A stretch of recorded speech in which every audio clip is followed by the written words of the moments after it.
화면에 나오는 동물들 한번 보십시오. 코알라, 또 개잡이 원숭이, 황제 펭귄, 철새 제왕나비, 그린란드 상어, 주머니 날다람쥐. 엄청 귀엽죠? 예, 네바다 두꺼비. 왜 갑자기 이런 동물들이 나왔을까요? 예. 뭐 어디 한 곳에서 정한 건 아니고요. 나라 혹은 뭐 기관, 어떤 단체에서 정한 건데 2022년도에 멸종 위기종이 된 동물들입니다. 지금 당장은 아니지만 이대로 두었다가는 머지않은 장래에 지구상에서 볼 수 없다. 멸종될 것이다. 경종을 울리고 그 멸종의 가능성에 대해서 이런 동물들이 지금 사라지려고 한다. 빨간불을 켠 7종류의 동물들이에요. 호주 정부는 2022년도 2월에 작년 2월에 코알라를 멸종 위기종으로 분류했습니다. 저도 이거 보고 깜짝 놀랐어요. 호주 하면 캥거루하고 코알라 아니에요? 그런데 코알라를 멸종 위기종으로 분류했다는 겁니다. 이거 뭐 지금 당장 없어진다는 건 아니고요. 지금처럼 놔두면 2050년 되면 호주 동부에서 코알라를 못 볼 거다. 지금 그렇게 예상한다는 겁니다. 호주에 산불 엄청나게 크게 났었잖아요. 안 꺼지고 계속해서 막 번져서. 왜 산불 났습니까? 쉽게 산불이 나는 이유는 계속 건조하고 비가 안 오고 그만큼 더 온도가 더 뜨겁고 그렇기 때문이잖아요. 그때 코알라들이 많이 죽었어요. 이대로 놔두면 한 30년 후에는 이제 코알라 볼 일이 없을 수도 있다. 보고 싶어도. 개잡이 원숭이 같은 경우는 개체수 감소가 되니까 멸종 위기종이잖아요. 그 감소의 원인이 뭐냐? 이렇게 되어 있습니다. 실험실 연구를 위한 국제무역. 실험실 연구를 위한 국제무역. 무슨 실험일까요? 인간이 아닌, 그러니까 비인간 영장류, 원숭이 같은 그런 동물들 중에 사람을 위하여 실험하잖아요. 인체 실험하기 전에 동물 실험을, 사람과 거의 조건이 비슷한 그 실험용으로 국제무역을 통해서 많이 전해졌고 실험실에서 죽은 거예요.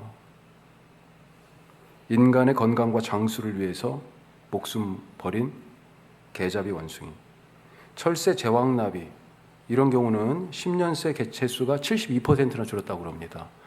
엄청난 숫자죠. 10년 동안 72%니까 매해마다 뚝뚝 떨어지는 거예요. 개체수가. 원인이 뭘까요? 벌목, 무분별한 산림벌채, 그리고 살충제 사용. 곤충들 같은 경우는 살충제 때문에 많이 사라졌죠. 예전에는 메뚜기가, 들판에 가면 메뚜기가 막 날아다니잖아요. 지금 못 봐요. 없어요. 없습니다. 지금 깨구리, 우리가 도시에 살지만 그래도 도시와 시골이 같이 접해 있어서 그래도 개구리 소리를 우리가 들을 수 있는 경우들이 있잖아요. 감사한 일이에요.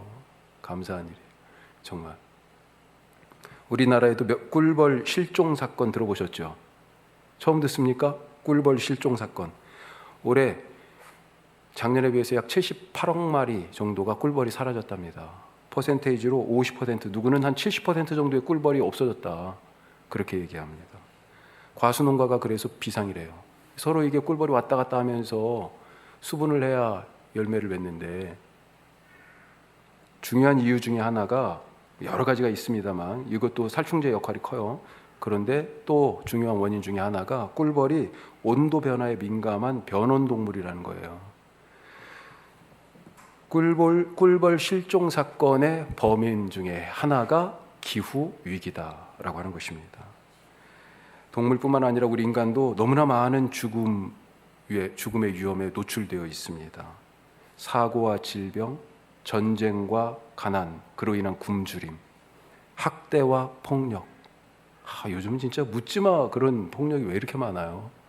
끔찍한 일들이 그렇게 계속 나오는데도 이제는 뭐 이게 기사 같은 걸 보고 싶지가 않아요. 너무 그런 얘기들이 계속 나오니까 무감각해지는 것 같기도 하고요. 엊그제 인도에서는 열차가 탈선해서 다른 열차와 충돌해서 수백 명의 사람이 죽거나 다쳤습니다. 1년 이상 계속되는 우크라이나 전쟁에서 수많은 민간인, 군인들 지금도 공격하고 서로 싸우고 언제 전쟁이 끝날지 모르겠어요. 그리고 전쟁 때문에 뭐 여러 세계 경제에 치명적인 영향들이 있었지만 무엇보다도 우크라이나가 곡물 수출국이에요. 그러다 보니까 곡물 가격이 상승해서 그럼 누가 고생합니까? 가난한 나라가 힘들죠. 가난한 나라 속에서도 가난한 사람들이 더 힘들죠. 죽을 지경을 통과하고 있습니다.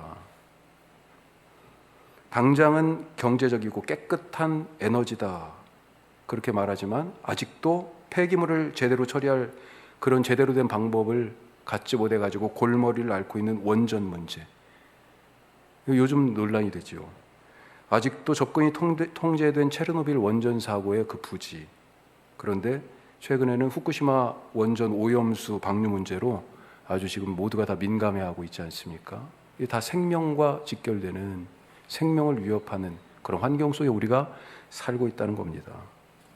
자, 지구가 지금 그래서 어떤 상태입니까? 열감기에 걸린 듯이 점점 뜨거워지며 골골거리는 이 지구의 건강, 이게 염려되잖아요. 더운데 막 속옷을 껴입고 있는 것 같은 그런 사람이 어디 있어요. 그런데 지금 지구가 그런 모습 아니겠습니까? 예. 열이 펄펄 끓어요. 그래서 더 이상 온실가스, 탄소가스를 배출하지 말자라고 입을 모으면서, 그러면 앞으로는 태양력이나 풍력 같은 재생 가능한 에너지로만 만든 전기, 그것을 그 동력을 사용해서 만든 제품만 쓰겠다, 이런 정책을 이제 얘기하죠. 이게 뭐예요? RE100. 지난 대선 때도 이 RE100이라는 것이 화두가 되기도 했었는데, 이런 얘기들을 이제 하고, 앞으로 이 RE100에 충실하지 않으면 어떤 기업도 수출하기가 이제 어려워진다, 이런 얘기까지 나오고 있습니다. 왜요? 이대로 가다가는 이 지구별이 생명의 푸른 별이 아니라 죽음을 기다리는 병동이 될 가능성이 크기 때문에. 그래서 경각심을 갖자고 기후시계 뭐 이런 것도 만들었어요. 산업혁명 이후에 그때가 시작점입니다. 그때부터 지구 온도가 전체적으로 평균 1.5도 이상이 올라가면 우리 큰일 난다 지금 생각하는 거예요. 산업혁명 이후부터 지금 막 석탄 떼기 시작한 거잖아요. 그때부터 지금 온실가스가 지구를 감싸고 있습니다. 점점 1.5도 이상으로 평균 온도가, 지구 온도가 올라가면 어떤 일이 있어요? 홍수, 가뭄, 폭염, 폭설, 물 부족. 근데 한쪽에서는요, 물이 또 너무 넘쳐요. 해수면은 상승하고요.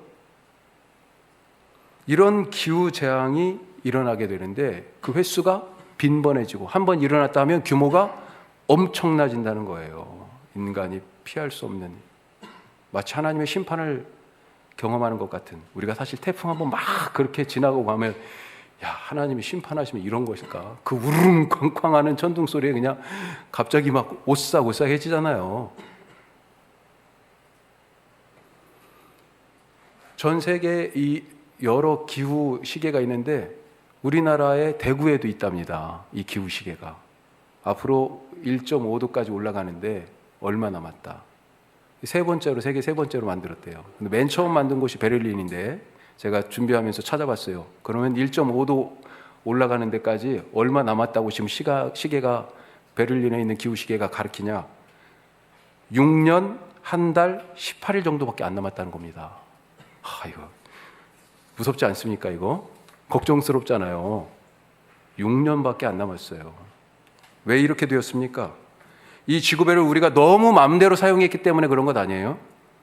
기후시계는 마치 심판의 날을 알려주는, 우리에게 경고로 보여주는 것과 같은 그런 느낌입니다. 지난주 우리 새벽에도 말씀을 나눴지만 그 심판, 하나님의 진노가 왜 우리에게 왔습니까? 죽음, 이것이 바로 하나님의 심판이잖아요.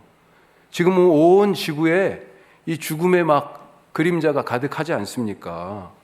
왜 지구별에 사는 모든 생명들이 이 죽음 아래에서 두려워하며 하나님의 진노 아래에 있는 것 같이 살아가고 있어요? 하나님은 불의로 진리를 막는 사람들의 모든 경건치 않음에 대하여 진노하셨다. 로마서 1장에서 말씀하셨습니다. 경건하지 않은 것에 대해서 진노하셨다고 말씀했어요. 자, 그러면 경건이 무엇입니까? 지난주 말씀을 잘 들었으면 기억이 나실 텐데, 경건이 무엇이에요? 경건은 방향에 대한 겁니다. 방향이 정말 중요하죠. 우리 원주 톨게이트 딱 통과해서 들어가면 어떻게 돼 있어요? 바로 정해야 됩니다. 방향을. 강릉으로 갈 것인지 서울로 갈 것인지 바로 정해야 돼요. 차가 아무리 좋아도 방향이 틀리면 소용없잖아요. 사람은 어느 방향으로 가야 합니까? 로마서 11장 말씀 보세요. 같이 해요. 이는 만물이 주에게서 나오고 주로 말미암고 주에게로 돌아감이라. 그에게 영광이 세세 있을지어다. 아멘. 성경 지금 분명하게 가르쳐주죠. 방향이 어디라고. 사람은 하나님에게서 나왔고 하나님으로 말미암습니다. 무슨 말이에요? 하나님이 주시는 것을 먹고 주님이 주시는 힘 얻어서 하나님으로 말미암아 살아가고 있다는 겁니다. 하나님을 통해서. 그리고 결국 하나님에게로 돌아가는 존재가 사람입니다. 인생의 행복이 바로 여기 있어요. 생명이 바로 여기에 있습니다. 늘 방향이 하나님이어야 합니다. 자, 그런데 죄가 들어왔어요. 죄의 어원이 뭐예요? 관역에서 빗나갔다. 같이 한번 해봐요. 관역에서 빗나갔다. 그게 죄예요. 관역에서 빗나간 거. 방향이 틀렸다는 겁니다. 아무리 활이 좋아도, 비싼 활이어도, 아무리 힘있게 이 활시를 당겼어도, 아무리 이 화살촉이 뾰족하고 정말로 무엇이든지 다 뚫을 만한 그런 강한 거라 하더라도 방향이 틀리면 소용없습니다. 목표에서 빗나간 것, 방향이 틀린 것, 그것이 죄예요. 자, 그러면 죄가 들어와서 방향이 하나님이 아니라 다른 데를 향하고 있잖아요. 어디를 향합니까? 어디를 향하고 있어요? 사람들이 하나님을 향하지 않고 어디를 향해서 살아가고 있습니까? 바로 인간 자신에게 향하고 있어요. 인간 자신에게. 자기 중심적인 죄의 가장 근본적인 게 뭐예요? 욕심이 잉태하여 죄를 낳고, 그렇게 돼 있잖아요. 욕심의 출발이 뭐예요? 욕심. 바로 나잖아요, 나. 하나님의 영광을 위하여 살지 않고 죄 가운데 사는 사람은 자기 만족, 자기 영광, 자기 욕심을 채우기 위하여 살아가는 거예요. 이것이 죄인입니다. 하나님을 향해 방향이 되어 있지 않으니까 자꾸 하나님에게서 멀어집니다. 그래서 죄인인 거예요. 의인은, 경건은, 생명을 풍성하게 하는 그런 사람은 하나님을 향한 삶을 살아가는 사람입니다. 하지만 죄인은요, 생명이신 하나님에게서 점점 멀어지니까 어때요? 죽음이에요, 죽음. 자, 그러면 나는 어떻게 살고 있습니까? 나는 지금 내 인생의 방향은 지금 어디로 향해 있어요? 우리가 지금 살고 있는 것을 한번 되돌아보면 솔직하게 얘기해서 나 중심, 조금 더 나아가면 뭐예요? 인간 중심, 그런 삶 아닙니까? 하나님이 세상을 만드시고 생육하고 번성하고 땅에 충만하고 땅을 정복하고 땅을 다스려라, 그렇게 사람 만드신 사람에게 첫 번째로 하신 말씀이에요. 무슨 말씀이에요? 창조하신 세상을 하나님이 위탁하신 겁니다. 맡겨주셨어요. 우리를 믿을 만한 존재로 여기시고 그렇게 이 창조하신 세상을 통째로 우리에게 맡겨주신 겁니다. 어떻게 해야 할까요? 예수님이 종들에게 달란트를 맡기고 먼 길을 떠났던 주인 이야기 들려주셨죠. 달란트 맡기고 갔었습니다. 자, 나중에 주인이 와서 종들을 불러요. 야, 맡긴 것 한번 보자, 결산하자, 그러죠. 하나님이 지금 이 지구별을 우리 인간들에게 맡겨주셨는데 지금 오셔가지고 내가 창조한 그 아름다운 세상, 너희들에게 맡겨줬던 이 지구별, 그럼 한번 보자, 결산하자 하시면 지금 우리가 지구를 내놔야 되잖아요. 하나님 앞에. 여기 있습니다, 하나님 하고 내놔야 돼요. 어때요? 칭찬받은 종들처럼 갑절을 남겼습니까? 이 지구가 지금 어떤 상태예요? 땅속, 바닷속, 깊숙이 그냥 구멍을 뚫어가지고 석유를 빼내고 석탄을 캐내고 있지 않습니까? 산을 자르고 뚫어가지고 길을 내고 바다를 메꿔가지고 땅을 넓히고 자동차 공장 굴뚝에서 계속해서 지금도 솟아나오는 이 탄소가스로 둘러싼 열이 펄펄 끓고 그렇게 상처 있고 아파하는 이 지구를 하나님 앞에 주님 여기 있습니다 하고 내놔야 돼요.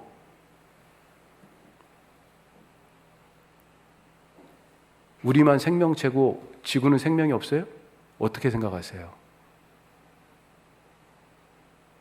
지구가 지금 살아 숨쉬어야 되는 거 아니에요? 만약에 우리 여기 옆구리에다 구멍을 뚫고 막 거기에서 우리 피를 막 뽑아가고, 예? 골수를 막 뽑아가고 그런다고 해봅시다. 어떻게 보면 이 지구 우리가 좀 더 빨리 가자고, 우리가 좀 더 따뜻하고 시원하게 살자고 그런 일을 하고 있었던 것은 아닌지.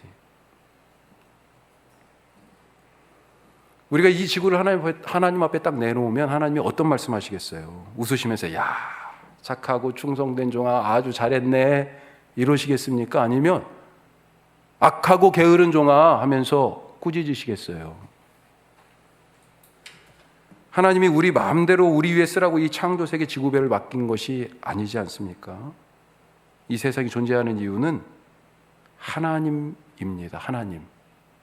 내 목숨을 위해 내 영광을 위해 이 인간들의 편리함을 위해 세상이 있지 않고 하나님의 영광을 위하여 세상이 만들어졌어요. 이게 바로 창조신앙이죠. 하나님이 세상을 만드셨다는 고백 중요하고요. 그리고 이 모든 것들이 존재하는 이유가 뭐예요? 하나님의 영광을 위하여 존재한다라고 하는 것. 이게 바로 창조신앙이죠. 하나님의 영광을 위하여 세상이 만들어졌어요. 왜요? 하나님이 이 창조 세계에 당신을 담으셨기 때문입니다. 담으셨어요. 로마서 1장 20절 말씀 한번 보죠. 자, 같이 읽어요. 창세로부터 그의 보이지 아니하는 것들 곧 그의 영원하신 능력과 신성이 그가 만드신 만물에 분명히 보여 알려졌나니. 그가 만드신 거에 뭐가 보여요? 하나님 당신의 능력과 신성, 곧 하나님 자신을 담아서 그렇게 만드셨어요. 사람도 그래서 우리는 하나님의 모양과 형상으로 만들어졌잖아요. 우리뿐만 아니에요. 사실은 다른 모든 것들 거기에 하나님의 지금 손길이 묻어 있잖아요. 하나님의 그것도 말씀으로 지어졌잖아요. 거기에 하나님의 능력과 신성이 담겨져 있어서요. 영광스러운 하나님이 이 세상의 창조주인 것이 그것을 볼 때 보이게 돼 있다는 거예요. 그렇게 하나님께서는 거대한 흰수염고래도 만드시고 눈에 잘 보이지도 않은 개미, 땅 속에서 살아가고 있는 지렁이 같은, 그리고 그것뿐만 아니라 이 산도 강도 다 그것을 통하여서 하나님의 능력과 신성을 볼 수 있도록 자신을 담아서 만드셨다는 것입니다. 그런데 지금 지구가 어떤 소리 내고 있습니까? 어떤 소리를 하고 있어요? 22절 보죠. 자, 뭐라고 합니까? 피조물이 다 이제까지 함께 탄식하며 함께 고통을 겪고 있는 것을 우리가 아느니라. 참 고통스럽습니다. 함께 고통하면서 탄식하며 신음하고 앓고 있습니다. 멸종의 위협 앞에서 어쩔 줄 몰라 하고 있어요. 서식지가 자꾸 파괴되어 가고 있잖아요. 우리 아마존 산림이 없어지고 있다. 지금 70%가 숲의 기능을 상실했대요. 제가 어제 찾아보니까 어떤 근거로 이제 뭐 얘기하는지 더 자세히 읽어봐야 되겠지만 점점 자기들의 살 자리가 없어지고 있어요. 죽음으로 내몰리고 있습니다. 그러니까 탄식하고요, 신음하고 있는 거예요. 26절에 보니까 누구도 탄식해요? 성령님께서도 말할 수 없는 탄식으로, 그래서 탄식하면서 성령님이 바로 우리를 위하여, 이 온 세상의 구원을 위하여 간구하고 계신다. 그렇게까지 말하고 있어요. 이 탄식 속에서 이 피조물들이 바라는 것이 있습니다. 한 절 더 위로 21절. 자, 그 바라는 것은 같이 해요. 피조물도 썩어짐의 종노릇한 데서 해방되어 하나님의 자녀들의 영광의 자유에 이르는 것이니라. 아멘. 뭘 바라요? 피조물들이 썩어짐의 종노릇에서 해방되기를 지금 바라고 있는 것입니다. 희망을 찾고 있어요. 썩어짐의 종노릇, 바로 죽음의 종노릇이잖아요. 이 죽음이 어디서 왔어요? 죄죠, 죄. 죄 때문에. 죄 때문에 지금 이 죽음과 멸절의 공포 앞에서 벌벌 떨고 있는 것입니다. 그런데 소망이 생겼어요. 왜요? 죄를 이겼다는, 죽음을 가져오는 죄를 이겼다는 소리가 들려요.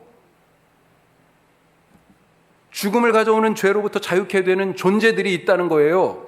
누굽니까? 바로 하나님의 아들들, 하나님의 자녀들.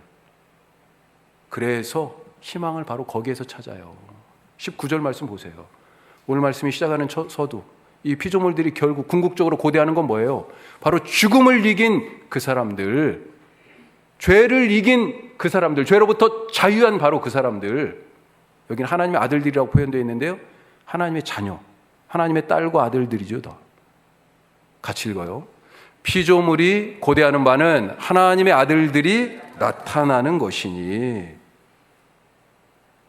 생명을 주시는 예수님을 믿어 하나님의 자녀된 우리들이 바로 이 아픈 시대, 이 아픈 지구별의 희망입니다.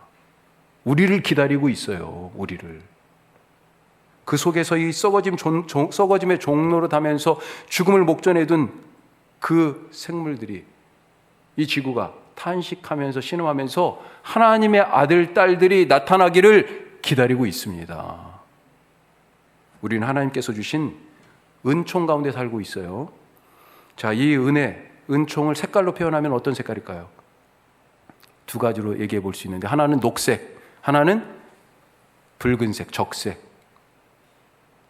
녹색 은총과 적색 은총이라고 얘기할 수 있습니다. 적색 은총 무엇일까요? 붉은색이잖아요. 바로 예수님의 보혈. 그렇죠. 우리를 죄에서 자유하게 하시는 하나님의 그 은혜, 그렇게 자녀 삼으신 그 보혈의 붉은 은혜. 자, 그런데 그 구속의 은혜를 우리 인간 중심으로 우리가 너무 편리하게 받아들였다는 겁니다. 그 크신 구원의 은총을 우리 인간에게만, 사람을 구원하러 왔다고만 얘기를 많이 했지, 다른 생물들에 대해서는 별로 얘기를 안 했어요. 심지어는요, 사람 쪽에서도요, 다른 사람 별로 관심 없어. 중요한 게 뭐예요? 나예요. 나의 구원에 오히려 더 치중해가지고. 원래 죄는 나로 향하는 게 아닌데, 하나님을 향한 삶이어야 되는데, 원래 의는.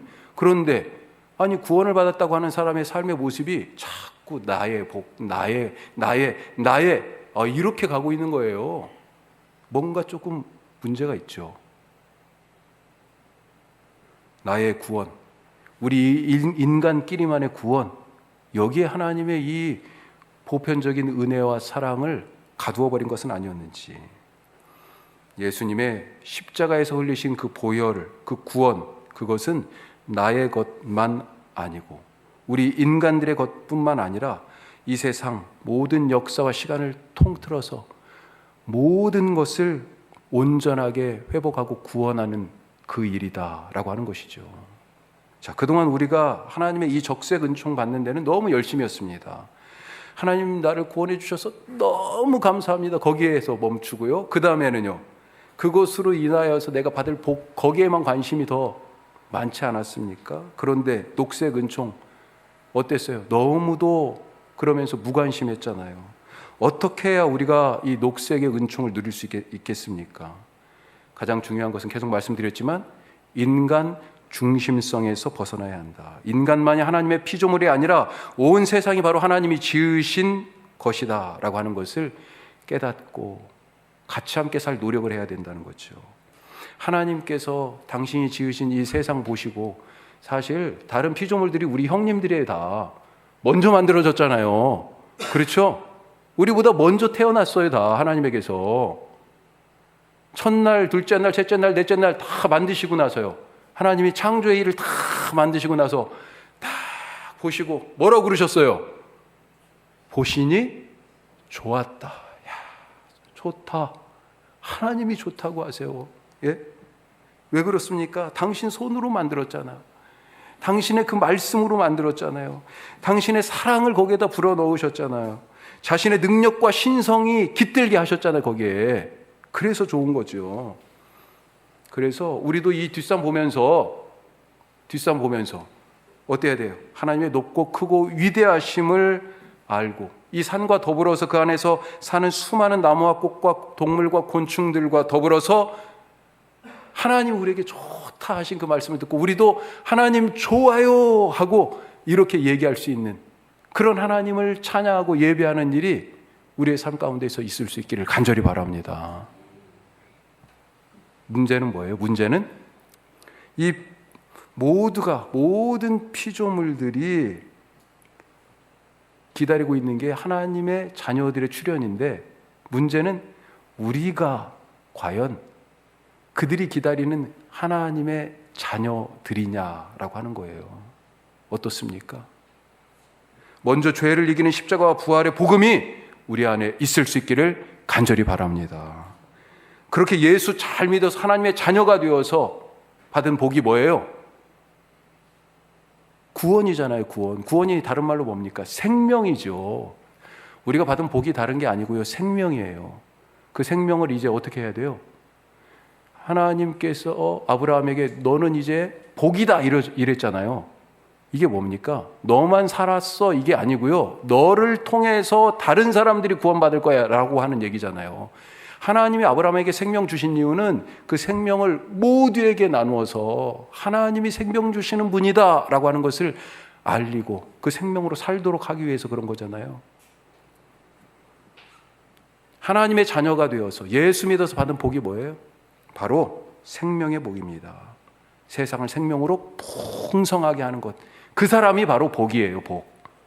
예수님의 십자가로 내가 생명 받았다면 그 생명을 죄인들에게는 구원의 복음으로 나눠주고 이 땅 지구별에서 신음하는 모든 피조물들에게는요 경건과 절제의 삶으로 생명을 풍성하게 하고 생명을 나누고 생명을 가꾸는 적색 은총과 녹색 은총을 같이 함께 누리며 이 피조물들에게 희망이 되는 그런 참 그리스도인의 삶이 되시기를 주님의 이름으로 축복합니다.